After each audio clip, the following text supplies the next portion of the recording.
আছেন? ওয়ালাইকুম সালাম। আসুক, সবাই জয়েন করুক, ভালো আছি। হ্যাঁ, আর লোকজন আসবে না, মাত্র তো কয়েকজনকে দেখতে পাচ্ছি। তোমাদের কাছে স্টুডেন্ট কতজন? এমনিতে আমি দেখি সেটা লেখা প্রায় 30 জনের মতো। এই আমাদের যে লিস্ট পাই আমি, অ্যাটেন্ডেন্স লিস্ট মানে রেজিস্ট্রেশন লিস্ট, ওখানে প্রায় 30 জন লেখা, কিন্তু পরীক্ষার মিড টার্ম পরীক্ষা দিতে দেখলাম মাত্র 20 জন। তাহলে এত এখানে ডিফারেন্স নাকি? আমাদের গ্রুপে আছে 22 জন অ্যাটেন্ড স্যার, মানে জয়েন আছে। ও, আচ্ছা, ওই চার্জশিট কি দেওয়া যাবে স্যার, যে মানে 30 জন ইয়েটা, তাহলে ওদের নয় ইনফর্ম করে ভালো হতো। হয়তো আহ, অনেকেই জানে না বিষয়গুলো, এমন যে ক্লাস হচ্ছে অথবা আমার কোর্সটা আছে। কিন্তু ওর তো রেজিস্ট্রেশন তো পোর্টালে দেখে যে রেজিস্ট্রেশন কোন কোন সেমি কোন ইসেতে কোন গ্রুপে বা কোন ক্লাসে এম সেকশন দেখার কথা তো। এটা তাহলে কোথাও না কোথাও ক্লাস করবে না সে? এম সেটাই তো, সেকশনের এটা রুটিনও হয়তো আছে। অনেকে কনফিউশন আছে অথবা যোগাযোগ করতে পারতেছে না, এমনও হতে পারে। হুম, আচ্ছা, ঠিক আছে, আমি দেখি তোর এই লিস্টে দেওয়া যায়, বের করা যায় কিনা। আগে তো আমরা বের করতে পারতাম সহজে, এখন আবার সিস্টেম চেঞ্জ করছে যে এখন আবার আমরা দেখি আমরা পারি কিনা একটু দেখে নিই, নাহলে তো ছেড়ে দিয়ে করাইতে হবে, কি বলে কি বলে কোঅর্ডিনেশন অফিসকে দিয়ে করাইতে হবে। আচ্ছা, কয়জন হয়ে গেল? 7 জন, 3 জন, 10 জন মাত্র। আচ্ছা, কয়েক মিনিট ওয়েট করি আর দেখি আমি লিস্টে বের করা যায় কিনা। তোমরা অন্যদেরকে নক টক দাও, সঙ্গে জয়েন করতে বলো।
তাহলে 7 আর 4 11 জন হলো মাত্র।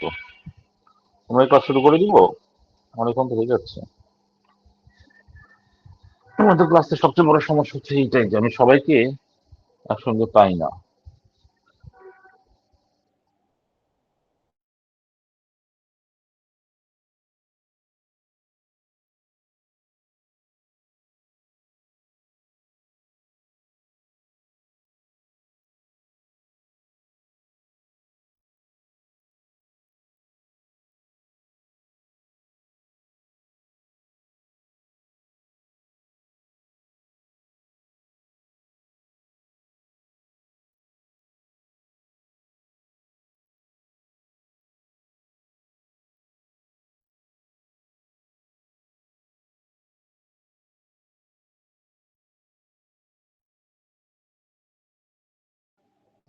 আচ্ছা, আমি অবশ্য তোদের নাম পেলাম, ওই যে অ্যাটেন্ডেন্স শিট ধরে নাম পেয়েছি। আমি দেখো দুইটা শেয়ার দিই। মেসেজ এটা শেয়ার দেওয়া যাবে কিনা আমি জানি না, দেখি ট্রাই করি।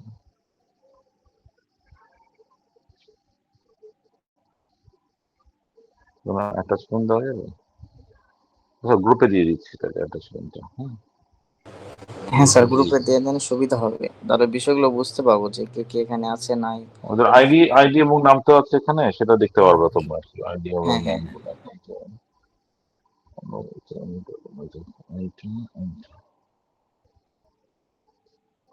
এই হচ্ছে তোমাদের এইগুলো সব। এখানে কজন আছে দেখো, 1 2 3 4 5 6 7 8 9 10 11 12 13 14 15 16 17 18 19 20 21 22 23 24 25 26 27 29 জনের আছে এখানে, না 30 জনেরই আছে। হ্যাঁ, এইগুলো ঠিক আছে। তো ঠিক আছে, আমরা ক্লাস শুরু করি নাকি? আর একটু ওয়েট করবো? আর ওয়েট করে দরকার আছে? 15 মিনিট ওয়েট করলামই। না স্যার, না তার মতো নেই। আমরা শুরু ঠিক করে আছে, দিই। হ্যাঁ শুরু করে দিই। আমি একটা নোট দিয়েছি, সেটাই এখন প্রেজেন্ট করবো তোমাদের সামনে। ওটা দিয়ে শুরু করি, তাহলে আমাদের জন্য কাজের সুবিধা হবে। আমরা কি পড়াচ্ছি সেটা, তোমাদের ডিজাইনের একটা নোট আমি এখানে শেয়ার করেছি, সেটা থেকে আমরা ক্লাস শুরু করব। ঠিক আছে,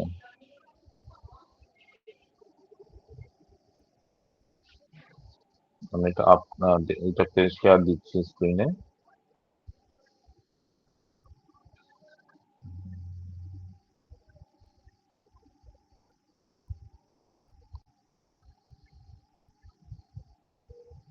তুমি দেখতে পাচ্ছ সফটওয়্যার ডিজাইন? জি স্যার, দেখতে পাচ্ছি। আচ্ছা, তো আমাদের এখন যে সিলেবাস গুলা বাকি আছে, সিলেবাসের মধ্যে যেসব জিনিস বাকি আছে, আজকে ক্লাসে 3 4 জন ছিল, তাদের সাথে একটু লাইট শেয়ার করেছি।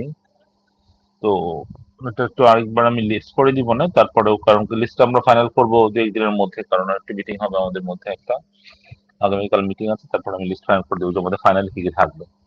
তবে মোটামুটি ফাইনালে যা থাকে তা হচ্ছে এরকম: এক হচ্ছে ডিজাইন অংশটা, সফটওয়্যার ডিজাইনের একটু কিছু জিনিস আমরা খুব ভালো করে শিখে যাব, যেটা আমাদের পরবর্তীতে কাজে লাগবে। আমরা এর আগে থিওরিটিক্যাল জিনিস কিছু পড়েছি, তারপরে তোমার ওই সফটওয়্যার টাইপস টাইপস নিয়ে পড়াশোনা করেছি, এই ধরনের জিনিস হয়েছে। তো এখন আমরা যেটা করব সেটা হচ্ছে ডিজাইনের কিছু মানে বেসিক ডিজাইনের কিছু জিনিস, যেটা আমাদের এখান থেকে কাজে লাগবে, সবসময় কাজে লাগবে সফটওয়্যার ডেভেলপমেন্টের ক্ষেত্রে। এটা আমরা শিখবো। তোমার মনে করো ডিজাইনের মধ্যে আমরা সাধারণত, যেহেতু এখনকার প্রোগ্রামিং ল্যাঙ্গুয়েজ গুলো object oriented programming language, Java টাভা এগুলো শেখা হবে, পাইথন, অর্থাৎ অবজেক্ট ওরিয়েন্টেড ডিজাইনটাই আমরা তোমাদেরকে শেখাবো আর কি। তো object oriented design, OOAD, object oriented analysis and design. তো এই অবজেক্ট ওরিয়েন্টেড অ্যানালিসিস ডিজাইনটা আমাদের ইসের মধ্যে আছে, সিলেবাসে থাকবে। অবজেক্ট অ্যানালিসিস ডিজাইনের মধ্যে অনেকগুলো ডিজাইনের তোমার সেকশন আছে, তার মধ্যে 3 4টা আমরা তোমাদেরকে কভার করার চেষ্টা করব। তার মধ্যে একটা হচ্ছে আমাদের ধরো যে আমরা আজকে যেটা আমরা শুরু করতে যাচ্ছি, তো সেখানে একটা ধরো আমাদের হচ্ছে এই যে ইউজ কেস ডায়াগ্রাম, এই যে এটা ইউজ কেস ডায়াগ্রাম। তারপর আমরা ইউজ কেস ডেসক্রিপশন গুলাও শিখবো, ডায়াগ্রাম গুলোর সাথে যে প্রত্যেকটা ইউজ কেসের একটা করে ডেসক্রিপশন দিতে হয়। Use case diagram and description, এটা আমাদের লাগবে। তারপরে আমরা শিখবো হচ্ছে অ্যাক্টিভিটি ডায়াগ্রাম। তারপরে আমরা শিখবো সিকোয়েন্স ডায়াগ্রাম। তারপরে আমরা একটা যদি ডায়াগ্রাম পারি, তাহলে আমরা সেটাও শিখবো। এন্টিটি রিলেশনশিপ ডায়াগ্রাম, সেটাও আমরা শিখবো। ডায়াগ্রাম হচ্ছে আমাদের এই 3 4 রকমের ডায়াগ্রাম শিখতে হয়, ডিজাইন ডায়াগ্রাম আর কি। এগুলো ডিজাইন গুলো খুবই ইম্পর্টেন্ট জিনিস, কারণ হচ্ছে সফটওয়্যার একটা বিল্ডিং বানাতে গেলে যেমন বিল্ডিং এর ডিজাইন করতে হয় আগে, ডিজাইনটা দেখে কিন্তু রাজমিস্ত্রি কাজ শুরু করে দিতে পারে। ডিজাইনের মধ্যে লেখা থাকে যেটা কি ধরনের পিলার হবে, কত ফিট নিচে যাবে, কত উইথ, কত হবে, রডের সাইজ কত, রডের লেন্থ কত, স্ট্রেংথ কত, এই ধরনের সব লেখা থাকে ওখানে। তো ওয়াল তুলতে হলে প্রত্যেকটা ওয়াল সম্পর্কে বলা থাকে, এই ওয়ালটা কতটুকু হবে, হ্যাঁ, কিভাবে করতে হবে, কতটুকু লেন্থ হবে, ব্রেথ হবে, এই সব কিছু লেখা থাকে ওখানে। তো এরকম আমাদের ডিজাইনের মধ্যেও ওই সবগুলো ফাংশন, তারপর জিনিসগুলো সবগুলো এত সুন্দর করে লেখা থাকবে, যেটা দেখে প্রোগ্রামার সরাসরি কোড করা শুরু করবে। তো ডিজাইন দেখে বুঝে যাবে সফটওয়্যারটা আসলে কি, কিভাবে কাজ করে, এটা আর কি। জন্য ডিজাইনটা খুবই ইম্পর্টেন্ট হয়। তুমি একটা সফটওয়্যার যদি তুমি যতই মুখে বর্ণনা করার চেষ্টা করো, আমার সফটওয়্যারটা এরকম হবে, এই কাজ করবে, এই লোক থাকবে, এটাই করবে, ওটাই করবে, এরকম করে করে কিন্তু বলে শেষ করা যায় না। সেই জন্য কিন্তু যদি আমরা ইঞ্জিনিয়ারদের যদি ডিজাইনটা দেখায় দাও, এই হচ্ছে ডিজাইন, আর কোনো কথা বলা লাগে না। দেখা যায় আমরা সবাই বুঝে যাবে ডিজাইন থেকে যে আমাদের আসলে সফটওয়্যারটা কেমন হবে, কি কি ফাংশন থাকবে, এই জিনিসগুলো আর কি। দেখলে আমরা সাথে সাথে বুঝে যাই। সেই জন্য এই ডিজাইনগুলো খুব ইম্পর্টেন্ট জিনিস। ডিজাইন আমরা ৩-৪ রকমের ডিজাইন করবো।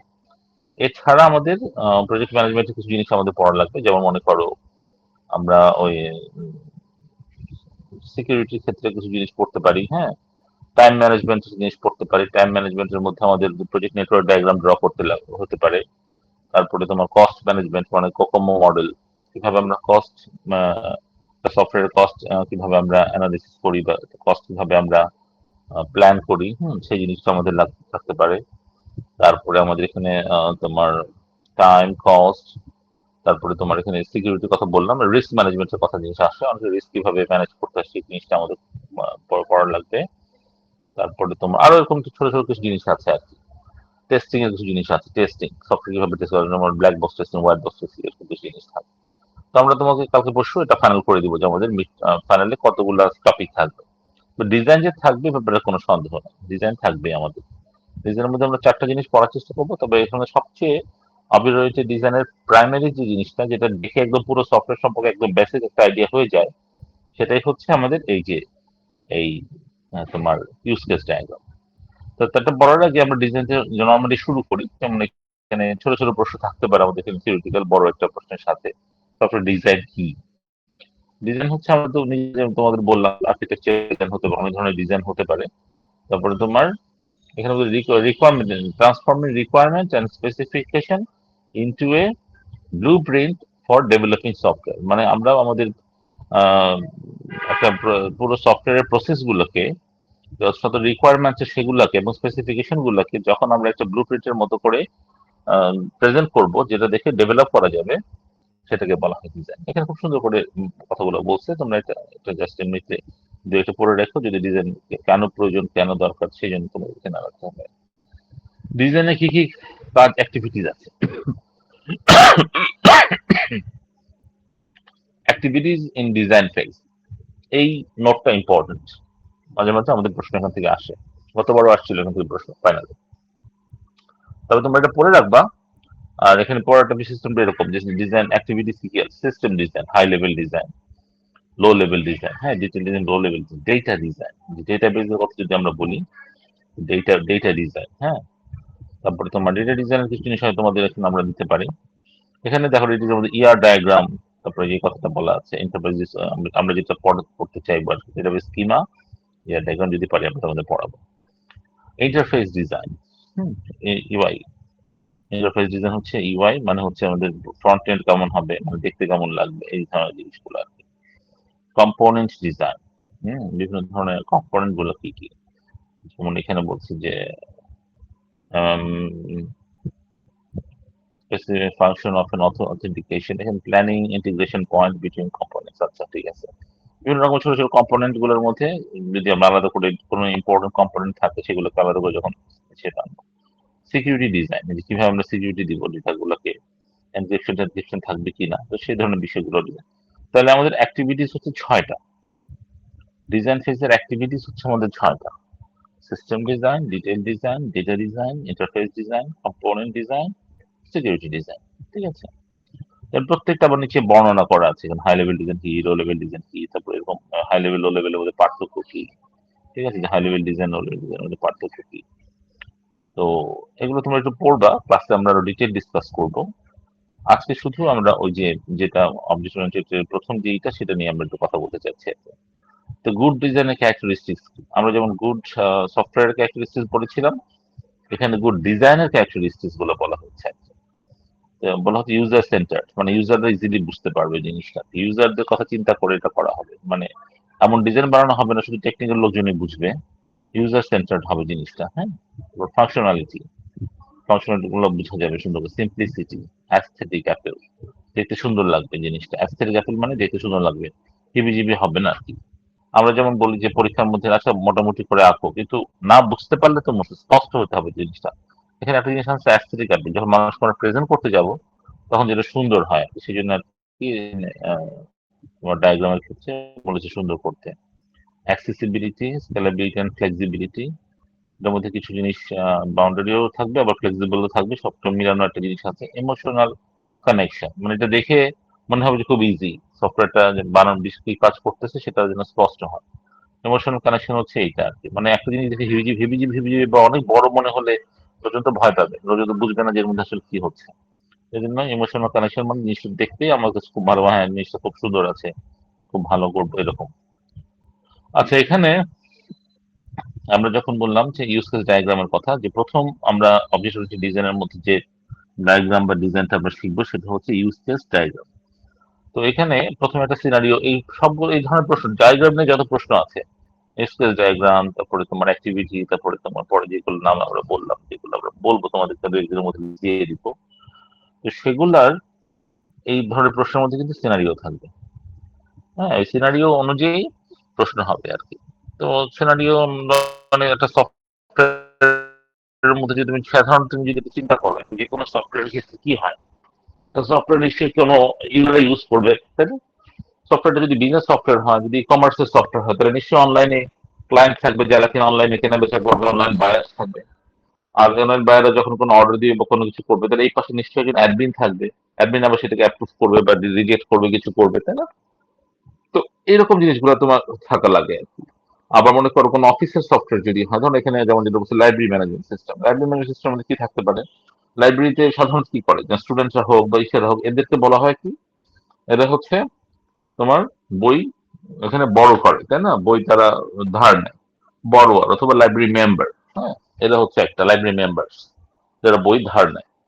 আর এখানে নিশ্চয়ই অ্যাডমিন থাকে, লাইব্রেরিয়ান থাকে, তারা দেখে যে ই করবে কিনা। আবার টোটাল সিস্টেমটাকে দেখাশোনা, টেকনিক্যাল যে সফটওয়্যার দেখার জন্য হয়তো সফটওয়্যার অ্যাডমিন একজন থাকতে পারে। হ্যাঁ, তার মানে হচ্ছে এই লোকজন গুলা যারা কিনা যে তোমার লাইব্রেরি ম্যানেজমেন্ট সিস্টেমের সঙ্গে জড়িত যে লোকজন গুলা, যারা কিনা এখানে অর্ডার দেয়, অ্যাক্ট করে, যারা কিনা কাজকর্মগুলো করে, যারা, এদেরকে বলা হয় অ্যাক্টর। কি বলা হয়? অ্যাকশন যারা করে তাদের কি বলা হয়? তুমি শুনতে পাচ্ছ আমার কথা? জি স্যার। কি বলে তাদেরকে, যারা কিনা জড়িত লোকজনগুলাকে? যে দেখো ডায়াগ্রামের মধ্যে আছে অ্যাক্টর, বাম পাশে দেখছো অ্যাক্টর, ডান পাশে দেখছো অ্যাক্টর, এদিকে বলে অ্যাক্টর, যারা কিনা অ্যাকশনে কাজ করে। মানুষগুলো যারা কিনা এখানে কোনো ইনপুট দেয়, কোনো আউটপুট দেয়, কোনো অ্যাপ্রুভাল করে, কোনো কাজকর্ম করে, এদের সবাইকে বলে সিস্টেমের অ্যাক্টর। হ্যালো, তোমরা সব আমার সাথে আসো না? নামাজ টামাজ পড়ে এসে খাওয়া দাওয়া করে এসে একদম জয়েন করে বসে আসো খালি, আচ্ছা থাক পরেরটা না পরে শুনে নিবো, এরকম স্যার কিছু? আছি। না স্যার, আছি তো। না স্যার আছি আমরা। এটা কিন্তু সামনাসামনি পড়াতে পারে সবচেয়ে ভালো হতো। আমরা সামনাসামনি পড়াবো, তবে যেন পিছনে চলে না যাই, একটু বুঝাই দিই, পরে তোমরা নিজেরা বাসিন্দা নাড়াচাড়া করো আর কি জিনিসটা। এখানে দেখো অ্যাক্টরদের কথা এখানে বলে দিস তো আমরা। হ্যাঁ, যে কোনো আমরা যখন কোনো সিনারিও দেওয়া থাকবে, যদি বলা হয় ইউজ ডায়াগ্রাম ড্র করো, তাহলে আগে আমরা অ্যাক্টর গুলোকে এখান থেকে বের করে নিব। ঠিক আছে, এই দেখো অ্যাক্টর দিয়ে বের করে নিয়েছি, তো primary actors in this scenario. Primary actor কারা এখানে? স্টুডেন্টস, এবং যারা কিনা এখানে লগ ইন করবে, রেজিস্ট্রেশন করবে, লগ ইন করবে, বুক সার্চ করবে, বড় বুক গুলো, বড় মানে বড় মানে হচ্ছে ধার নেওয়া আর কি, বুক নিবে, রিটার্ন করবে এবং লগ আউট করবে, তাহলে এই কাজগুলো হচ্ছে প্রাইমারি অ্যাক্টর স্টুডেন্টের সঙ্গে জড়িত। লাইব্রেরিয়ান, সেও আমাদের অ্যাক্টর, কিন্তু সে হয়তো এখানে প্রাইমারি নাও হইতে পারে, এখানে তবু প্রাইমারি কথা লিখে রাখছে, কিন্তু আসলে এটা আমি তোমাদের পরে একটু বুঝাচ্ছি। লাইব্রেরিয়ান, সেও লগ ইন করতে পারে, সে ম্যানেজ বুক ইনভেন্টরি, মানে বুকের বইয়ের যে লিস্ট আছে সেইখানে কিন্তু ম্যানেজ করতে, লিস্ট থেকে সে নতুন বই বাদ দিতে পারে, নতুন বই সে যোগ করতে পারে। এই কাজটা কিন্তু লাইব্রেরিয়ান পারে, এটা কিন্তু স্টুডেন্ট পারবে না, মানে ওই স্টুডেন্ট না বললে এখানে সে কিন্তু সাধারণ লাইব্রেরি মেম্বারও বলতে পারছে। হুম, এখন কিন্তু স্টুডেন্টের পরিবর্তে এখানে আরেকটা আরেকটা অ্যাক্টরের নাম বলতে পারবো তোমরা আমাদের ইউনিভার্সিটিতে? মনে করো এখানে দুইটা নাম আসছে, স্টুডেন্ট, লাইব্রেরিয়ান। আরেকটা অ্যাক্টরের নাম বলো তো যে আসতে পারে লাইব্রেরিতে? ফ্যাকাল্টি আসতে পারে, টিচার আসতে পারে, টিচারও তো বই বড় করে, তাই না? তো টিচারদের মধ্যে হয়তো একটু অন্যরকম হতো, দু একটা জিনিস হয়তো বেশি থাকে। রিসার্চ তারা ঘাটাঘাটি করতে পারে, বা রিসার্চের বই বড় করতে পারে, এরকম হয়তো দু একটা জিনিস থাকতে পারে। বা রিসার্চ সাবমিট করতে পারে, এই জিনিসটা এক্সট্রা থাকতে পারে। তারপরে বলছি অ্যাসিস্ট উইথ বুক বরোইং। এখানে বলেছে অ্যাসিস্ট করতে পারে স্টুডেন্টকে বা কোন মেম্বারকে ওই বড় ব্যাপারে, এটা নিশ্চয়ই স্টুডেন্ট পাবে। অ্যাসিস্ট করা মানে হচ্ছে একজন একটা বই চাচ্ছে কিন্তু পাচ্ছে না, বই নাই লাইব্রেরিতে, সে এখানে হচ্ছে তাকে একটা নোট বা তাকে একটা মেসেজ দিতে পারে, ঠিক আছে, যে আমাদের এই বই 10টা কপি আছে, 10টা কপি বাইরে আছে, তো কাল পরশু একটা কপি জমা পড়ার কথা, জমা পড়লে তোমাকে আমি ফার্স্ট হিসেবে তোমাকে আমি আবার এটাকে ইস্যু করে দেবো, এরকম একটা মেসেজ কিন্তু সে দিতে পারে। তুমি ওয়েটিং এ থাকো, 2 দিনের মধ্যে 3 দিন পর তুমি পাবা, এরকম কিন্তু লাগতে পারে, হতে পারে। তো আমাদের সাধারণত এরকম হয় লাইব্রেরিতে, কারণ আমাদের স্টুডেন্ট অনেক, কিন্তু বই তো আর এতগুলো থাকে না, 10-12টা কপি থাকে। তো যদি সব কোনো সাপোর্ট না পাওয়া যায় তখন অনলাইনে রেখে আমরা ওয়েটিং এ রাখি, ওয়েটিং 1, ওয়েটিং 2, ওয়েটিং 3। ওইরকম করে যখন জমা পড়ে তখন ওয়েটিং 1 থেকে শুরু করে লোকজন আবার পাওয়া শুরু করে। ঠিক আছে, এটা হচ্ছে তোমার প্রথমে আমরা অ্যাক্টর গুলোকে বের করে নিই, সিনারিও থেকে আমরা প্রথমে অ্যাক্টর বের করে নিব, অ্যাক্টর স্টুডেন্ট এবং লাইব্রেরিয়ান, দুইটা অ্যাক্টর আছে। তারপরে ইউজ কেস মানে ফাংশনালিটি গুলো কি কি, এই যে উপরে যেমন লেখা স্টুডেন্টের কন্টেক্টটা কি, registration, log in, search for book, এগুলো হচ্ছে আমার ফাংশন গুলো। এই ফাংশন গুলোকে আমি ইউজ কেস হিসাবে এখানে প্রেজেন্ট করবো। রেজিস্টার, এই user registration, register themselves in the system. আমাদের অনলাইন কোনো একটি থাকলেও কিন্তু আমরা নিজেরা ঢুকে নিজেরা রেজিস্ট্রেশন করে ফেলি, কিভাবে? নিজেদের আইডি দিলে, নিজেদের স্টুডেন্ট আইডি দিলে সে অটোমেটিকলি তারা রেজিস্ট্রেশনটা করাই দেয় এখানে। যখন সে রেজিস্ট্রেশন রেজিস্টার্ড হয় তার একটা একটা নিশ্চয়ই একটা ফাইল তৈরি হয়, একটা ডেটাবেস তৈরি হয়, টেবিল তৈরি হয়, টেবিলের মধ্যে তার নামটা যায় লাইব্রেরি মেম্বার হিসাবে, তাই না? তারপরে সে লগ ইন করে, মানে সে যখন লাইব্রেরির মধ্যে বই ঘাটাঘাটি করতে যাবে, বই দেখতে যাবে কি কি বই আছে না আছে, তো তাকে সবার আগে লগ ইন করতে হয়, তার রেজিস্ট্রেশন নাম্বার দিয়ে বা কিছু দিয়ে লগ ইন করতে হয়। Both students and librarians can log into the system. Search book. Any registered user can search for a book. Borrow book. User can borrow book if available. Return book. User can return book, borrow book return করতে পারে। Manage বুক inventory, librarian শুধু পারবে এটা update করা এবং এই জিনিসটা করা। Log out, both student and librarian can log out. যে বোথ যেখানে বলা আছে সেখানে আমরা একটু চিন্তা করবো, আর যেখানে সিঙ্গেল বলে সেখানে চিন্তা করবো। আর আজকে এখানে দুইটাই প্রাইমারি অ্যাক্টর আসলে হইতে পারে না, হইতেও পারে, কখনো হইতে পারে না তা না। তবে আমরা একটু ডিফারেন্টলি ইউজ চিন্তা করি, একটাকে বলি আমরা ইন্ডিপেন্ডেন্ট তোমার অ্যাক্টর, একটা হচ্ছে ডিপেন্ডেন্ট অ্যাক্টর। ইন্ডিপেন্ডেন্ট অ্যাক্টর মানে হচ্ছে যে অ্যাক্টর তোমার কোন একটা ফাংশন শুরু করলে তখন আরেকজন অ্যাক্টরকে ডিপেন্ড, আরেকজন অ্যাক্টরকে তখন সেখানে রেসপন্স করতে হয়, সেটাতে তোমার হচ্ছে তোমার বিষয় মানে দুইটা দুইটা অ্যাক্টর অনেক সময় হতে পারে। যেমন মনে করো স্টুডেন্ট রিকোয়েস্ট করলো একটা বইয়ের, আর বইটা যদি থাকে অটোমেটিক লাইব্রেরি সিস্টেম থেকে হয়তো ইস্যু হয়ে যাবে, যদি না থাকে তখন কিন্তু এখানে দেখা একটা ফ্ল্যাগ উঠবে বা নোটিশ আসবে যে বইটা নাই। তখন কিন্তু ওই পাশ থেকে যে লাইব্রেরিয়ান যে আছে সে দেখবে যেটা বই চাইতেছে একজন, সেই বইটা পাওয়া যাচ্ছে না, তখন তার একটা মেসেজ জেনারেট করে দিবে যে এই বইটা আসার পরবর্তী যে কবে আসবে, লাইব্রেরিতে জমা পড়বে, তোমাকে তো আমি তাদেরকে দিতে পারবো। তো এরকম একটা যে মেসেজ সে দিবে, তাহলে আমাদের স্টুডেন্ট রিকোয়েস্ট এগেনস্টে কিন্তু তাকে ওটা দিতে হইলো, তাই না? তো স্টুডেন্ট হচ্ছে এখানে প্রাইমারি অ্যাক্টর অথবা আমরা বলি ইন্ডিপেন্ডেন্ট অ্যাক্টর, আর এখানে লাইব্রেরিয়ান সে হচ্ছে আসলে সেকেন্ডারি অথবা ডিপেন্ডেন্ট অ্যাক্টর। স্টুডেন্টের রিকোয়েস্টে তাকে কাজ করতে হলো, স্টুডেন্টের রিকোয়েস্টে তাকে কাজ করতে হতে পারে। যাদের রিকোয়েস্ট দিয়ে সিস্টেম শুরু হয়, যারা কিনা সিস্টেমের মধ্যে যে কোনো রিকোয়েস্ট উইদাউট এনি তোমার ডিপেন্ডেন্সি করতে পারে, তাদেরকে বলা হয় প্রাইমারি অ্যাক্টর। আর যাদের উপরে তোমার ওই প্রাইমারি অ্যাক্টরের কাজের উপরে আবার আরেকজনকে রেসপন্স করতে হয় তাকে বলে সেকেন্ডারি অথবা আমরা বলি ডিপেন্ডেন্ট অ্যাক্টর। তো এক্ষেত্রে স্টুডেন্ট হচ্ছে প্রাইমারি অ্যাক্টর, লাইব্রেরিয়ান হচ্ছে ডিপেন্ডেন্ট অ্যাক্টর। এমনিতে আমাদের তো কিন্তু এটা একটা ভুল আন্ডারস্ট্যান্ডিং হয় যে আচ্ছা লাইব্রেরিয়ান সে তো আসলে সিস্টেমের পার্ট, তাকে আমরা প্রাইমারি বানাবো, সে বোধহয় প্রাইমারি, স্টুডেন্ট তো লাইব্রেরিয়ানের উপরে ডিপেন্ডেন্ট। আসলে সিস্টেমের কথা চিন্তা করলে সফটওয়্যারটা যখন তৈরি হয়ে গেছে, সফটওয়্যার যখন রান করছে, তখনকার যদি চিন্তা করো তাহলে দেখা যাবে যে তখনকার সফটওয়্যারে কিন্তু লাইব্রেরিয়ান প্রাইমারি অ্যাক্টর না, তখন স্টুডেন্টই এখানে নক করতেছে বেশি। স্টুডেন্টদের নকের উপরে বেস করে রেসপন্স করতে হচ্ছে আমাদেরকে লাইব্রেরিয়ান। সুতরাং সেক্ষেত্রে ইন্ডিপেন্ডেন্ট হচ্ছে স্টুডেন্ট আর ডিপেন্ডেন্ট হচ্ছে লাইব্রেরিয়ান। তো সেক্ষেত্রে আমরা ইন্ডিপেন্ডেন্টকে রাখবো বাম পাশে, ডিপেন্ডেন্টকে রাখবো ডান পাশে। এই দেখো ইউজ কেসের জন্য ড্রয়িং করার ডায়াগ্রাম হচ্ছে এরকম একটা বক্স হবে, বাম পাশে থাকবে তোমার, বক্সের বাইরে থাকবে অ্যাক্টররা, প্রাইমারি অ্যাক্টর হবে বাম পাশে, আমাদের সেকেন্ডারি অথবা আমরা যদি বলি ডিপেন্ডেন্ট অ্যাক্টর হবে ডান পাশে, এখানে অ্যাক্টর লিখে দিচ্ছে, তোমরা এখানে অ্যাক্টর লিখবা না, অ্যাক্টর লিখে নিচে লিখবা স্টুডেন্ট, এখানে অ্যাক্টর লিখে নিচে লিখবা লাইব্রেরিয়ান। হ্যাঁ, দেখো এখন দেখো স্টুডেন্টরা কি করে, রেজিস্ট্রেশন করে। তারপরে তোমার লাইব্রেরিয়ান তো সবসময় রেজিস্ট্রেশন করাই থাকে, তাদের ভিতর সিস্টেমের ভিতরের লোক, সেই জন্য তাকে রেজিস্ট্রেশনটা দেখানো হয়নি।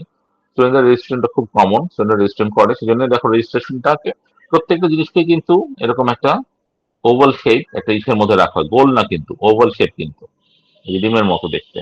রেজিস্ট্রেশন, তারপর log in, both party log in করে, অ্যাক্টর মানে আমাদের স্টুডেন্টরাও লগ ইন করে, আমাদের লাইব্রেরিয়ানও লগ ইন করতে হয়। লগ ইন লগ আউটটা দুই পার্টির জন্য এই জন্য আছে, লগ ইন লগ আউটটা দেখো পার্টি। সার্চ বুক অ্যাক্টর করে, মানে আমাদের এখানে প্রাইমারি অ্যাক্টর মানে স্টুডেন্টরা করে। বড় বুক মানে বইটা বড় করা, বইটা ইস্যু করা এবং বড় করা, সেই কাজটা তারা করে। রিটার্ন বুকও তারা করে, সুতরাং এখানে এই তোমার লাইব্রেরিয়ানের কিছু করার নেই। ম্যানেজ বুক ইনভেন্টরি আবার লাইব্রেরিয়ান, কারণ সে বই যোগ করে, পুরোনো বই বাদ দিয়ে, একটা বই ছেড়ে ছেড়ে টেড়ে গেছে, সুতরাং এটা অনেকদিন পুরোনো হয়ে গেছে, মানুষ পড়তে পারে না, সেটা রিপোর্টেড হয় যখন কোনো কিছু, তো সেটা সে এখান থেকে রিমুভ করে দেয়, অথবা নতুন বই আবার সেখানে যোগ করে। স্টুডেন্ট রিকোয়েস্ট করছে এই বইটা আছে, এই বইটা আছে, নাই, কিন্তু দেখা যাচ্ছে যে বইটা আমাদের লাইব্রেরিতে থাকা দরকার, তখন সে আবার ওই বইটা কেনার ব্যবস্থা করে, লাইব্রেরিতে যোগ করে, এরকম হয়। এখানে আরো কিছু জিনিস দেওয়া যেত, যেমন মনে করো ম্যানেজের মধ্যে আসলে নিয়ে আসতে হয়তো, যেমন মনে করো একটা বই বড় মানে বড় কোর্স একটা স্টুডেন্ট 2 সপ্তাহ সে রাখতে পারবে, দেখা গেল সে 2 সপ্তাহ বেশি রাখতেছে, তাহলে তো সে রিটার্ন করার ডেট ক্রস করে গেল, তখন একটা অটোমেটিক সিস্টেম থেকে হয়তো এটা জেনারেট হতে পারে নোটিশ যে তুমি তোমার বইটা জমা দাও 7 দিনের মধ্যে, তো উইদাউট ফাইন। আর সে যদি 7 দিনের জমা না দেয়, তাহলে হয়তো কিছু একটা প্রাইমারি একটা ফাইন হয়তো যোগ হলো, আরো 7 দিনের মধ্যে জমা না দিলে আরো সেকেন্ডারি ফাইন হলো, 1 মাসের মধ্যে জমা না দিলে আরো বড় একটা ফাইন হলো, এরকম হতে পারে কিন্তু। তো এই জিনিসগুলো কিন্তু একটা ইম্পর্টেন্ট জিনিস, কারণ তুমি দেখা যায় বই বড় করছো, বই রিটার্ন করতেছো না, তোমার নামে কিন্তু বইটা ইস্যু হয়ে থাকবে, ইস্যু হয়ে থাকবে, ইস্যু হয়ে থাকবে। তুমি যখন সফটওয়্যার ইঞ্জিনিয়ার থেকে যখন তুমি পাস করে চলে যাবা, সার্টিফিকেট নিতে যাবা, তখন তোমাকে লাইব্রেরি ক্লিয়ারেন্স দেখাইতে হবে যে লাইব্রেরি তোমার কোনো বই নাই, লাইব্রেরি ক্লিয়ার আছো, তুমি বই যেগুলো নিচ্ছ সেগুলো সময় মতো ফেরত দিচ্ছ। ঠিক আছে, আমার কিছুদিন আগে আমাকে হঠাৎ করে বললো যে স্যার আপনার নামে তো একটা বই ইস্যু হয়ে আছে, আপনি বইটা নিয়েছিলেন 2022 সালে। আপনি বলেন কি, 22 সালে বই দিয়েছিলাম, এখনো বই ফেরত দিইনি। পরে আমি দেখলাম যে আমার আলমারিতে ইয়েতে বুক শেলফের মধ্যে হ্যাঁ বইটা রয়ে গেছে, সাইবার সিকিউরিটির একটা প্রাইমারি বই ছিল, সেটা রয়ে গেছে। পরে আমি আবার বইটা ফেরত পাঠালাম যে না, এই বইটা কিনা, বলে যে হ্যাঁ স্যার এই বইটা। তো এরকম আর কি, ওদের কাছে কিন্তু রেকর্ড গুলো থাকে। তো এটাকেই বলে হচ্ছে ইউজ কেস ডায়াগ্রাম। এখন মনে করো একজন স্টুডেন্ট এসে আমাদের কাছে অনেক সময় প্রজেক্ট যখন ভাইভা হয়, ফাইনাল প্রজেক্ট, তারপর তোমাদের এছাড়া ছোট ছোট অনেকগুলো প্রজেক্ট তোমাদের করতে হবে, ক্যাপস্টোন প্রজেক্ট করতে হবে, তখন যখন ছেলেমেয়েরা ব্যাখ্যা করে কি আমার সফটওয়্যারটা কি করবে, তখন বলে যে আমার সফটওয়্যারটার মধ্যে এই আছে, সেই আছে, এই কাজ করবে, ওই কাজ করবে, আমরা কিন্তু ঠিক মতো কিন্তু বলতে পারেন না তারা, তখন একটা সমস্যা হয় আমাদের ক্ষেত্রে, তখন জিজ্ঞেস করে করে প্রশ্ন করে করে আমাদের উত্তর নিতে হয়। তবে যদি ইউজ কেস ডায়াগ্রামটা সে দেখাতে পারে, তখন আমরা বলি তোমার ইউজ কেস ডায়াগ্রামটা দেখি। তো সে যখন ইউজ কেস ডায়াগ্রাম দেখে, তখন কিন্তু ক্লিয়ার হয়ে যায় যে অ্যাক্টর কজন আছে, কি কি ফাংশন সে করবে, কোন অ্যাক্টর কোন ফাংশনটার সঙ্গে জড়িত, তখন আমাদের প্রশ্নগুলো আরো একদম অ্যাকুরেট হয় এবং পুরো সিস্টেমটা কি কি কাজ করবে সব এখানে চলে আসে। আমার যদি প্রশ্ন থাকে আমরা করতে পারি, যেমন একটা প্রশ্ন আছে ম্যানেজ বুক ইনভেন্টরিতে তুমি কি কাজ করবে, ম্যানেজ বুক ইনভেন্টরিটা শুধুমাত্র ডান পাশের অ্যাক্টরের কেন, বাম পাশে নাই কেন, তো বলতে হবে বাম পাশের অ্যাক্টর তো হচ্ছে আমাদের স্টুডেন্ট, তো লাইব্রেরির বুক ইনভেন্টরিতে স্টুডেন্ট ইনভলভ থাকবে না, এখানে শুধু অ্যাক্টর লিখে রাখছে, এবং কিন্তু এখানে লেখা উচিত ছিল অ্যাক্টর, এবং লেখা উচিত ছিল যে লাইব্রেরিয়ান, আর এখানে লেখা ছিল অ্যাক্টর স্টুডেন্ট। এখানে কিন্তু ভুল একটু আমি বলবো অ্যাডিশন আছে, কিন্তু এখানে অ্যাডিশনাল দিয়ে কথা আমরা ক্লিয়ার করে দিব, একদম লিখে দিব অ্যাক্টর স্টুডেন্ট, এখানে অ্যাক্টর লাইব্রেরিয়ান এখন লিখে দিব আমরা। ম্যানেজের মধ্যে কি কি আছে সেটাও তোমাদের বলতে হবে, পুরোনো বই রিমুভ করা, নতুন বই অ্যাড করা, কাউকে নোটিফাই করা যে তুমি বই রিটার্ন করো, তোমার বইটা অনেকদিন হয়ে গেছে, তোমার কাছে রয়ে গেছে, মেসেজ দাও, তাই না, এই ধরনের কাজগুলোকে বলা হচ্ছে ম্যানেজ বুক ইনভেন্টরি অথবা ম্যানেজ বুক। আরেকটা ইন্টারেস্টিং বিষয় সেটা হচ্ছে এই যে তোমার ইউজ কেস গুলো লিখছি আমরা, registration, login, search book, borrow book, return বুক, দেখো ভার্বের মতো কিন্তু, অ্যাকশন ভার্ব। সার্চ বুক বই সার্চ করো, রিটার্ন বুক হ্যাঁ বই রিটার্ন করো, বড় বুক বই বড় করো, এগুলো কিন্তু সব দেখো ভার্ব কিন্তু, log in, log out, manage, registration, do registration আছে, রেজিস্ট্রেশন মানে হচ্ছে ডু রেজিস্ট্রেশন বা মেক রেজিস্ট্রেশন। আমরা কিন্তু সবসময় এরকম অ্যাকশন ভার্বে লিখবো। আমাদের যত ফাংশন গুলো আছে এরকম অ্যাকশন ভার্বে লিখবো। আমরা অনেক সময় লিখে রাখি কি, অনেক সময় লিখে রাখি ধরো একটা বিল দিতে হবে, আমরা লিখলাম বিল, বিল লিখবো না, আমরা লিখবো মেক বিল, মানে মেক বিলটা তৈরি করো, মানে যে তৈরি করবে তার পয়েন্ট অফ ভিউ থেকে সেটা কোনো লেখা থাকবে আর কি। অথবা পেমেন্ট, আমরা লিখবো না শুধু পেমেন্ট, আমরা লিখবো মেক পেমেন্ট, মানে অ্যাকশনের দিক থেকে আর কি, যে কাজটা করবে তার দিক থেকে অ্যাকশন ভার্ব দিতে হবে। মানে বুঝছো আমার কথাটা ক্লিয়ার? হ্যালো, শুনতে পাচ্ছ? जी sir. Ji sir.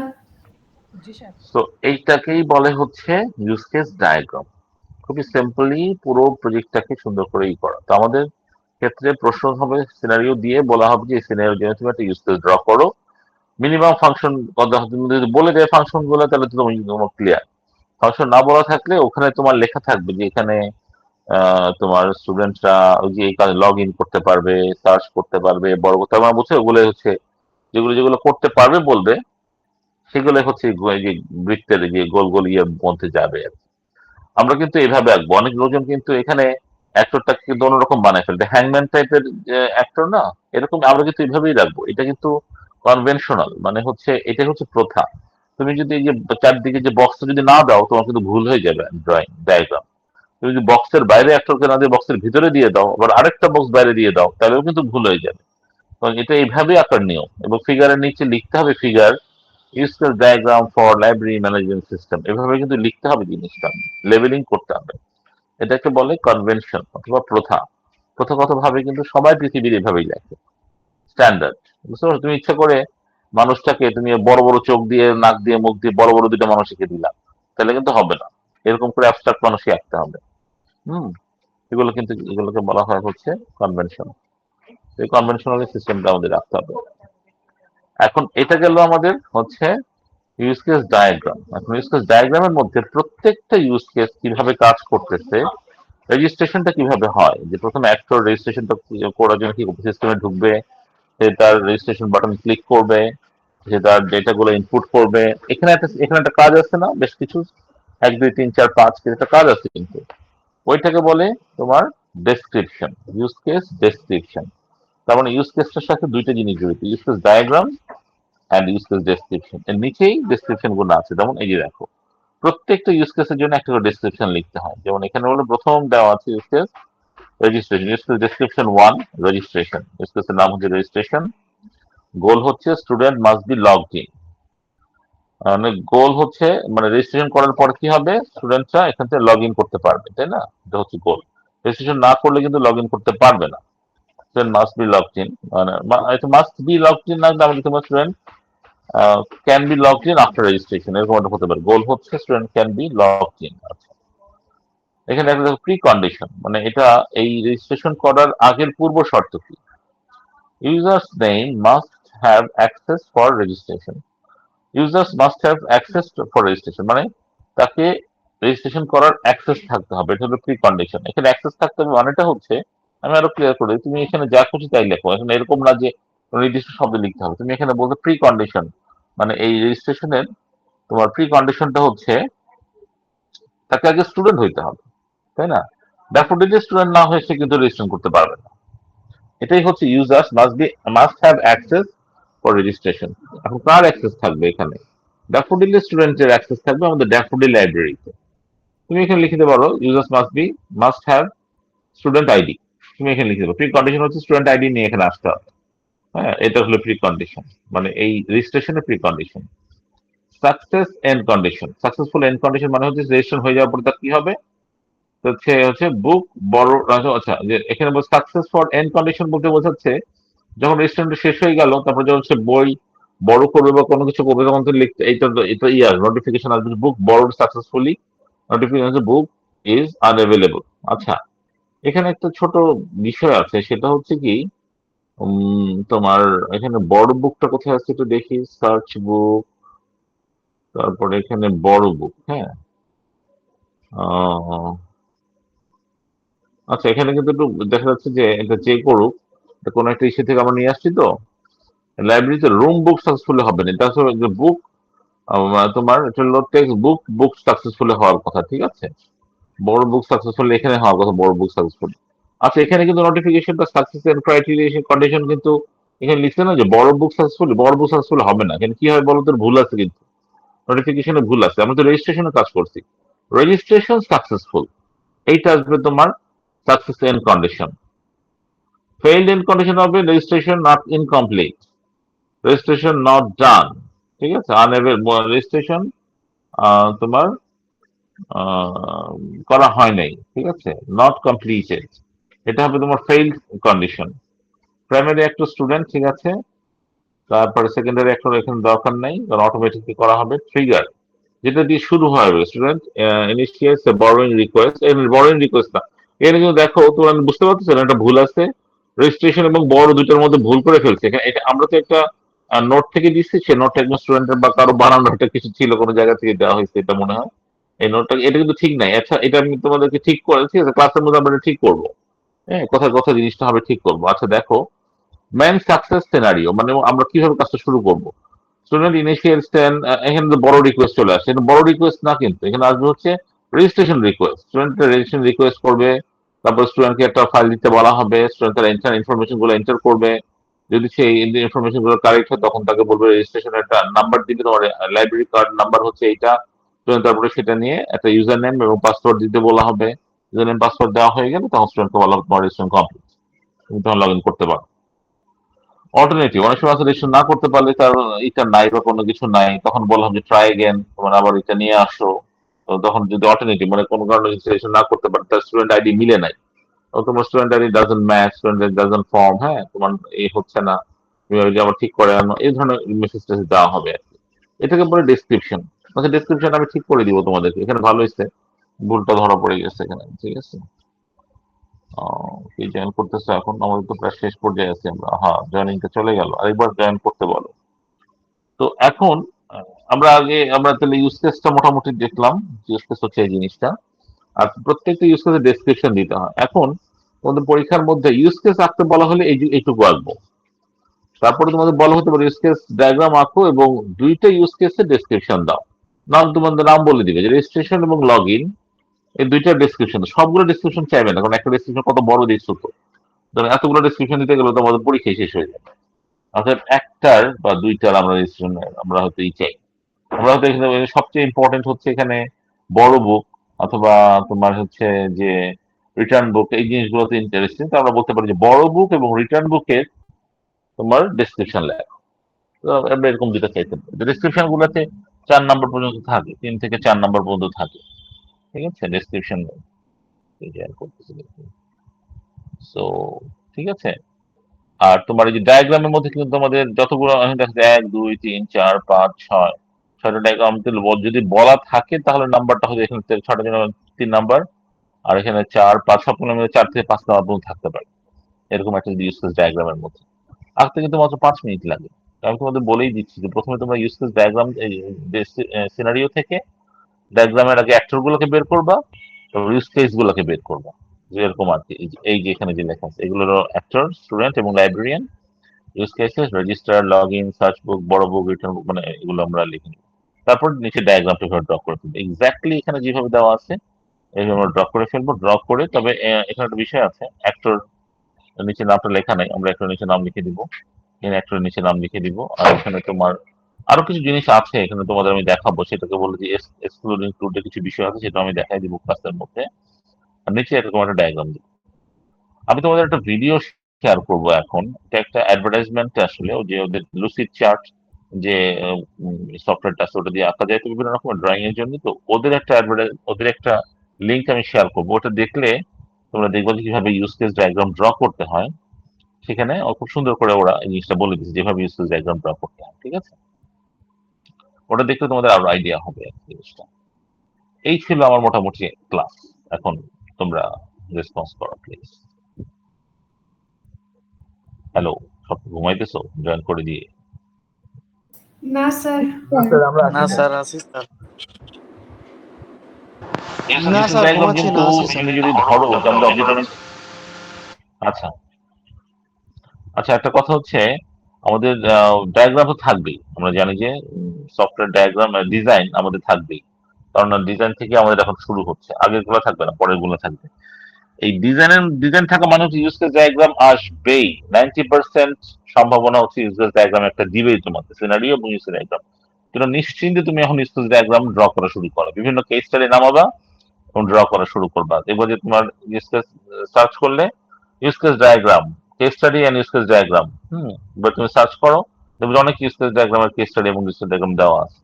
Use case diagram description, with description, দেখবে যে অনেক পিডিএফ ফরম্যাট আছে, অনেক অনেক ফাইল আছে। তো তুমি নামায় দেখা শুরু করবা। ঠিক আছে, এটা লাইব্রেরি ম্যানেজমেন্ট সিস্টেম। তুমি কমন কয়েকটা ম্যানেজমেন্ট সিস্টেম ধরো, লাইব্রেরি ম্যানেজমেন্ট সিস্টেম একটা, একটা ই কমার্স অনলাইনে বাইং সেলিং এর একটা সিস্টেম একটা চিন্তা করে রাখো। তারপরে ধরো তোমার যে টাকা ব্যাংক থেকে টাকা তোলা জমা দেওয়া, হ্যাঁ, অথবা এটিএম কার্ড দিয়ে টাকা জমা দেওয়া তোলা, এটার একটা সিস্টেম চিন্তা করে রাখো। তো এরকম কমন কমন কতগুলো সিনারিও সবসময় মনে রাখবা। ঠিক আছে, যেমন অ্যাডমিশন প্রসেস, দেখো অ্যাডমিশন প্রসেসটা যদি আমরা একটা স্টুডেন্টদের জন্য যদি স্টুডেন্ট ম্যানেজমেন্ট সিস্টেম বলে যদি আমরা একটা ইউজ ডায়াগ্রাম ড্র করি, অ্যাডমিশনটা হবে একটা জিনিস, এ হবে একটা জিনিস, এরকম অনেকগুলো জিনিস করতে পারে আর কি। হ্যাঁ, এরকম করে বলে জিনিস মনে রাখার চেষ্টা করবো। আমি তোমাদের একটা জিনিস শেয়ার দিচ্ছি, একটা ওই যে লুচির চার্টের একটা লিঙ্ক দিব, তোমরা ওটা একটু দেখলে তোমরা দেখবে যে পড়াশোনাটা মোটামুটি একটা লেভেলে যাচ্ছে। আর ক্লাস আপাতত আমরা যেহেতু তোমাদের ক্লাস যেটা শনিবার রবিবার অনেক সময় কনফ্লিক্ট হয়ে যায়, আমরা কিছু ক্লাস অনলাইনেও নিব, কিছু ক্লাস অফলাইনেও নিব। আর তোমাদের ক্ষেত্রে অনলাইনের ক্ষেত্রে স্পেশাল আমি পারমিশনও নিয়েছি স্যারের কাছ থেকে যে ওদের একটু সমস্যা আছে এরকম এরকম, তো ক্লাস মাঝে মাঝে আমি কিছু অনলাইনে দিব বেশি করে। তো অফলাইনে তো আমরা নিবই, অনলাইনেও আমরা যেমন আজকে যেমন মাত্র 3-4 জন ছিলাম, কিন্তু অনলাইনে সামনাসামনি কিন্তু ক্লাস খুব সুন্দর করে নেওয়া যায়। যারা 4-5 জন ছিলাম তারা কিন্তু দেখছো যে খুব স্পষ্ট করে ক্লাসটাকে বোঝানো যায়। কিন্তু অনলাইনে তখন পরে আবার সেকেন্ডারি লেভেল সেকেন্ড হিসেবে বুঝতে গেলে সুবিধা, কিন্তু শুধু অনলাইনে বুঝতে গেলে পুরো জিনিসটা একটু সময় লাগে নিশ্চয়ই। যেমন এখানে প্রায় আমাদের কত 1 ঘন্টা 45 মিনিট সময় লেগে গেছে না, তো সময় লাগতেছে, আধা ঘন্টার উপরে লাগতেছে। ওখানে আমরা ক্লাস আমরা 10 থেকে 15 মিনিটে মোটামুটি কভার করে ফেলছিলাম। আচ্ছা ঠিক আছে, বলো এখন তোমরা তোমাদের কাছ থেকে কিছু রেসপন্স চাই। বুঝতে পারছো মোটামুটি একটা জিনিস, হ্যাঁ স্যার। মেসেজ ডায়াগ্রাম এবং জি স্যার, ডায়াগ্রাম বিষয়টা বুঝতে পারছি। আচ্ছা এখন তোমাদের আমি একটা ভিডিও শেয়ার দিচ্ছি, আর এইটা কিন্তু নোটটা কিন্তু শেয়ার দেওয়া আছে, ঠিক আছে। তো এখান থেকে তো আমরা তাহলে 3টা জিনিস পড়বো। এক নম্বর হচ্ছে ডিজাইনের ক্ষেত্রে যে activities in the design phase, এবং তোমার এই যে কি বলে অ্যাক্টিভিটিস ইন ডিজাইন ফেজ, তার হচ্ছে পার্থক্য আমি দেখলাম, high level design low level ডিজাইনের মধ্যে পার্থক্য, আর একটা characteristics of a good design, characteristics of good design, এই 3টা টপিক কিন্তু এখানে আছে। এটাও তোমরা একটু পড়ে রাখবো। থিওরিটি গুলোকে আমরা শেষ দিকে আবার ঠিক করে দেবো যে এই থিওরি গুলো তোমাদের পড়তে হবে। ডায়াগ্রাম আঁকতেই হবে, মনে করো 90% আসার সম্ভাবনা একটা ইউজফুল ডায়াগ্রাম আমরা সবসময় দিই পরীক্ষার মধ্যে। ঠিক আছে, ডায়াগ্রাম এবং একটা বা দুইটা ডেসক্রিপশন লেখা। এখানে ডেসক্রিপশন উল্টাপাল্টা করে ফেলছে, দেখো বড়টার বড় ডেসক্রিপশনের মধ্যে বড় নিয়ে আসছে, এর মধ্যে বড় আসবে না আসলে। ঠিক আছে, এটা কাউকে দিয়ে হয়তো করানো হয়েছে, এটা ভুল আছে। ঠিক আছে, আচ্ছা তারপরে হচ্ছে অ্যাক্টিভিটি ডায়াগ্রাম। যেখানে অ্যাক্টিভিটি ডায়াগ্রাম দেওয়া আছে, কিন্তু অ্যাক্টিভিটি ডায়াগ্রাম তোমরা যদি করে থাকো তাহলে পরবর্তী দেখতে পারবা। অ্যাক্টিভিটি ডায়াগ্রাম আমরা করবো পরবর্তীতে। ঠিক আছে, এটা হচ্ছে সিকোয়েন্স ডায়াগ্রাম। তো এই পর্যন্ত মোটামুটি আমাদের শিখতে হবে। আর ইয়ার ডায়াগ্রাম দেখি সবাই যদি শেখায় তাহলে আমরা হচ্ছে ইয়ার ডায়াগ্রাম শেখাবো। তো তোমাদের তাহলে আজকে এ পর্যন্তই আমাদের পড়াশোনাটা। আর তোমাদের যদি কিছু বলার থাকে বলতে পারো।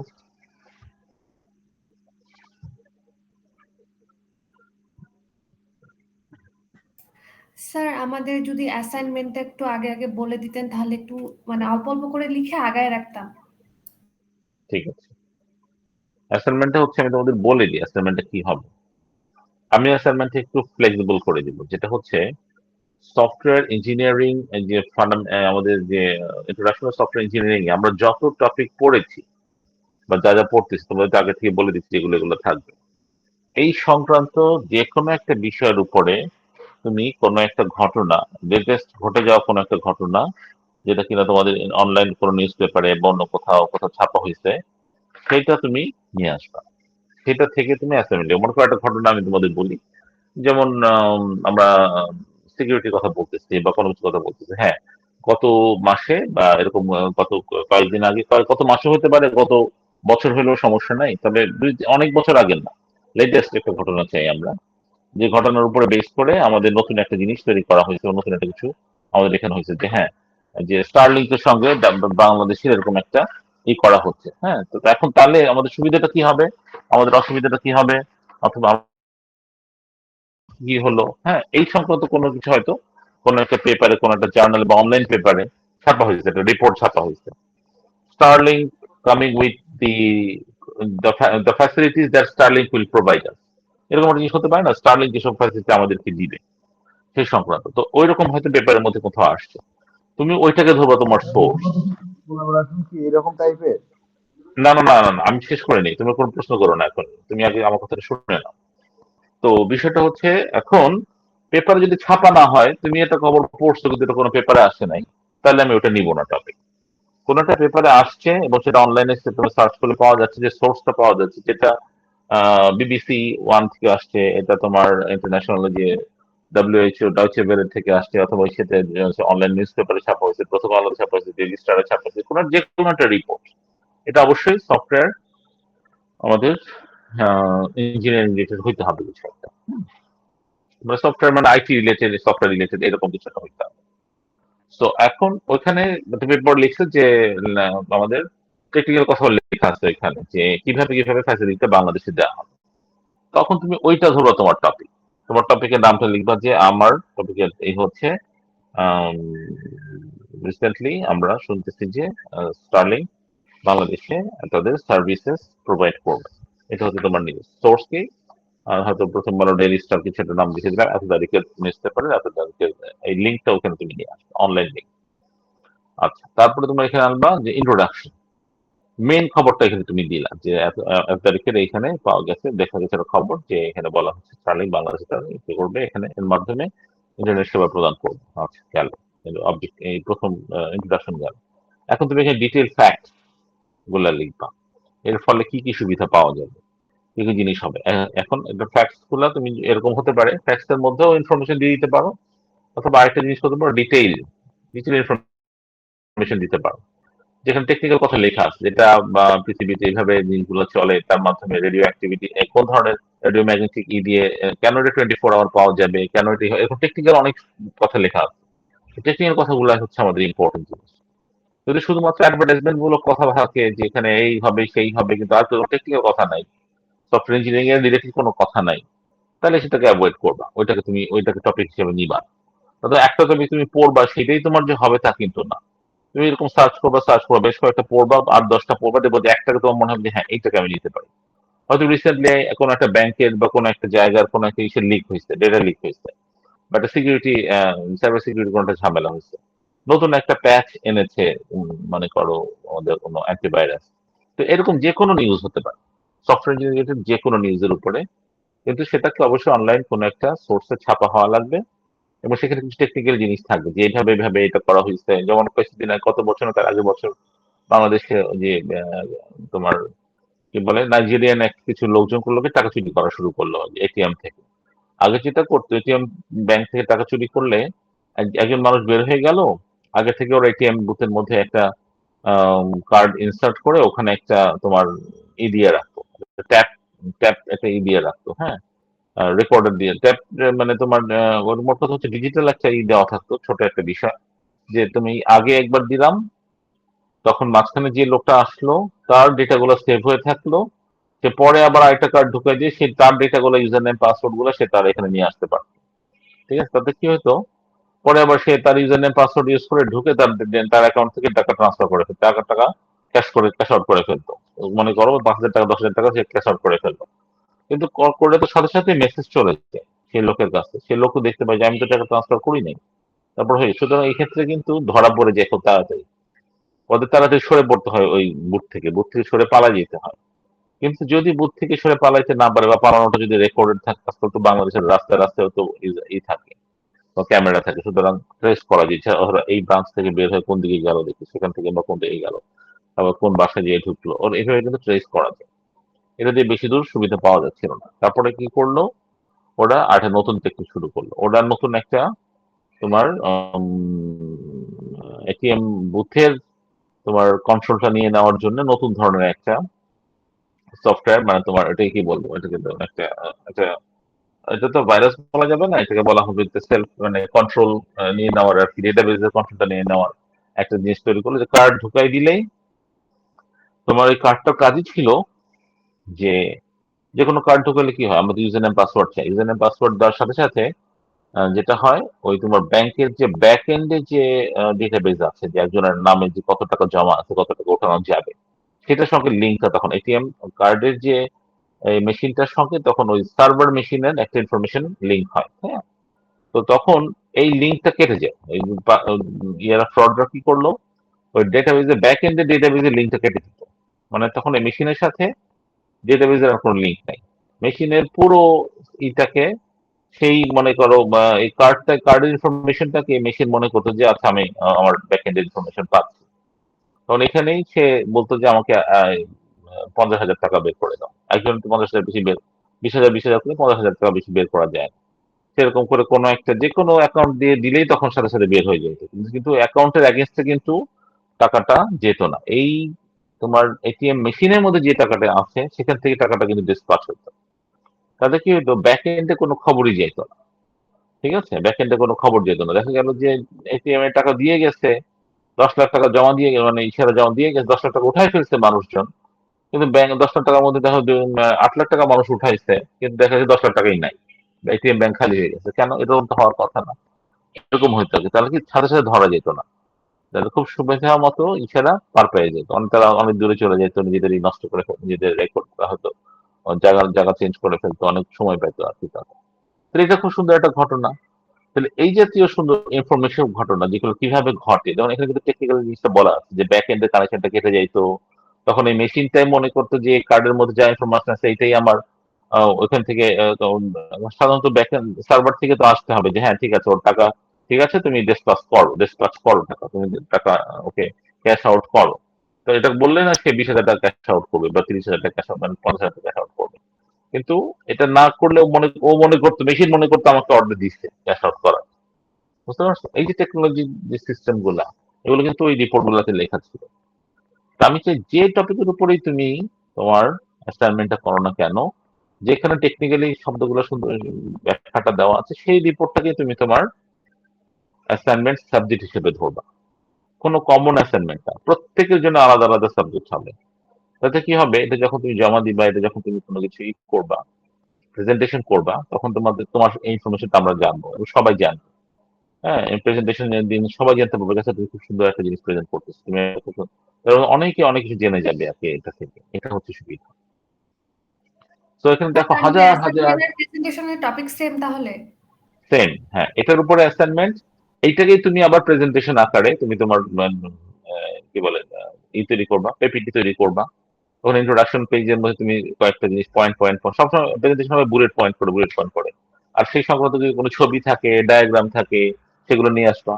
আর দুই একটা কার্টুন ক্যারেক্টার একটা দিবা, একটু মজা করবা, একটু সুন্দর করে করবা, ইন্টারেস্টিং করবা, কি যেন আকর্ষণীয় হয় জিনিসটা।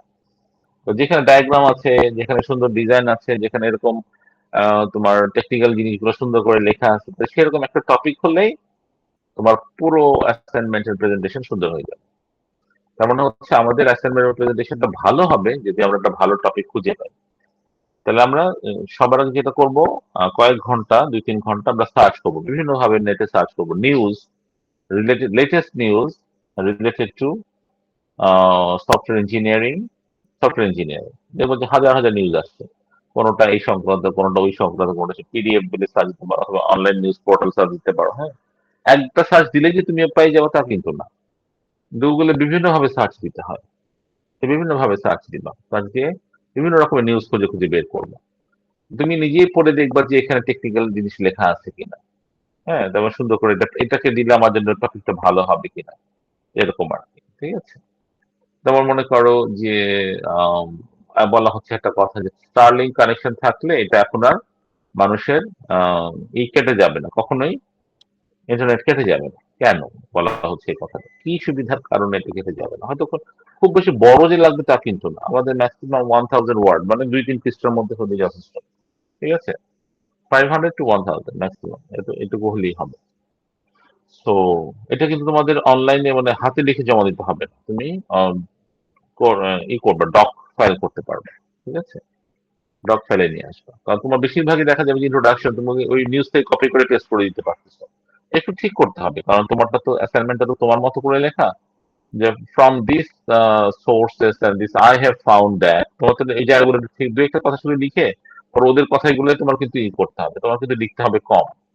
এখানে দেখা যায় তাদের রিপোর্ট গুলো সুন্দর করে শুধু সাজানোটা শুধু তোমার করতে হবে সুন্দর করে। হুম। তুমি যে অনেকগুলা জিনিস পড়তেছো একটা অ্যাসাইনমেন্টের জন্য, এটাই হচ্ছে তোমার লার্নিং, বুঝছো? স্যার এরকম একটা অ্যাসাইনমেন্ট কেন দিল, স্যার একটা টপিক লিখে দিতে পারতো, এটার উপর সবাই মিলে করো। না, আমি এটা করবো না। আমাদের ছেলেমেয়েরা বই পড়ে কিছু শেখে না, এই অ্যাসাইনমেন্ট করতে দিয়ে কিছু শিখবে। নতুন কোথায় যাচ্ছে সফটওয়্যার ইন্ডাস্ট্রি কি কি জিনিস হচ্ছে, ইন্টারন্যাশনাল কি কি নিউজ হচ্ছে, এটা করতে গিয়ে তুমি দুই তিনটা জিনিস পড়বা, এটাই তোমার লার্নিং, বুঝছো? তারা একটু দুষ্টু আছে, বাজিও আছে, বুঝছো?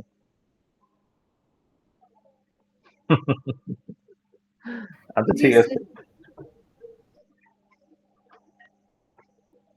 আচ্ছা, তাহলে আজকে এ পর্যন্ত থাকলো। সবাই টায়ার্ড হয়ে গেছে কাজ করতে করতে। জি স্যার স্যার। অ্যাটেন্ডেন্স না, অ্যাটেন্ডেন্সের দরকার নাই। অ্যাটেন্ডেন্স, কারণ আমি তোমাদের এম সেকশন অ্যাটেন্ডেন্স নিয়ে তো মাথা ব্যথা নাই আমার। ঠিক আছে, তারপরে রাখতে পারো এখানে, যেহেতু আসছে, যেহেতু সবাই এখানে আছে কয়জন, 7 আর 5 7 5 12 জন আছে না, 12 জন অ্যাটেন্ডেন্স, সবাই একটু অ্যাটেন্ডেন্স দিয়ে রাখো। ওই যে না, জাস্ট শেষ 3 ডিজিট ওদের ইয়ের মধ্যে কমেন্টে দিয়ে রাখো, তাহলে চ্যাট হবে। বক্সে দিয়ে রাখেন সবাই। চ্যাট বক্সে দিয়ে রাখো। আর এসে একটু কেউ একজন রেকর্ড করো জিনিসটাকে, তারপর আমাকে তুমি লিখে দাও, তাহলে হয়ে যাবে ডিসপ্লে। হ্যাঁ, এরকম করে সবাই দাও, 583 538। একটু কারণ হচ্ছে কি এখানে বিভিন্ন সেকশনের আছে তো, একটা ঝামেলা লাগবে তোমাদের, একটু একটু দেওয়া উচিত 242, তারপরে 528, এরকম করে দিলে ভালো হয়। তিনটা করে, হ্যাঁ এটা করে 25135 এভাবে দিলে ভালো হয়, right? ঠিক আছে, আজকে এ পর্যন্ত থাকলো। একটু রেকর্ডটা রাখো তো, কেউ একজন কে রাখতেছো তোমাদের মধ্যে একজন হও।